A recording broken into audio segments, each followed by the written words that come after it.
இந்த பிள்ளைகள் அடக்கப்பட்ட, ஒடுக்கப்பட்ட, வஞ்சிக்கப்பட்ட, அடிமையாக்கப்பட்ட பிள்ளைகள் எல்லாம் படிப்பதற்கு, அவர்கள் முன்னேறுவதற்கு, வேலை செய்வதற்கு, ஒரு கணக்கெடுப்பு நடத்துவதற்கு உங்களுக்கு மனசாட்சி இல்லையா? சாதிவாரி கணக்கெடுப்பு நடத்த கோரி பாமக ஒருங்கிணைப்பில் இன்று நடைபெற்ற ஆர்ப்பாட்டத்தில் பேசிய அக்கட்சியின் தலைவர் அன்புமணி ராமதாஸ், முதல்வர் ஸ்டாலினுக்கு சாதிவாரி கணக்கெடுப்பு நடத்த மனசு இல்லை என ஆவேசமாக தாக்கி பேசியுள்ளார். நீங்க சமீபத்தில் ஒரு நல்ல திட்டம் தான். ஏன்னா பெண்களுக்கு பேருந்துல இலவச பஸ் பாஸ், இது நாங்க சொன்னதுதான், எப்பயோ சொன்னோம். அது நிறைவேற்றிருக்கீங்க, அது பாராட்டுறோம். ஆனா அதுக்கு முன்பு என்ன நீங்க பண்ணீங்க?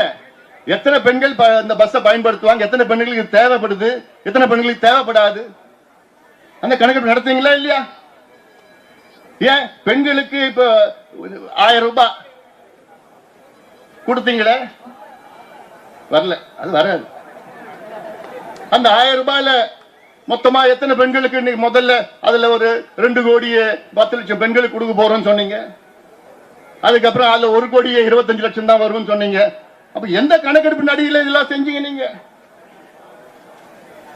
அப்போ இவ்வளவு கணக்கெடுப்பு நடத்துகின்ற தமிழக அரசு இந்த பிள்ளைகள் அடக்கப்பட்ட, ஒடுக்கப்பட்ட, வஞ்சிக்கப்பட்ட, அடிமையாக்கப்பட்ட பிள்ளைகள் எல்லாம் படிப்பதற்கு, அவர்கள் முன்னேறுவதற்கு, வேலை செய்வதற்கு, ஒரு கணக்கெடுப்பு நடத்துவதற்கு உங்களுக்கு மனசாட்சி இல்லையா?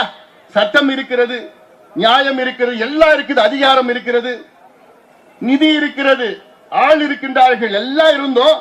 மனசுதான் கிடையாது. ஸ்டாலின் அவர்களுக்கு மனசுதான் கிடையாது.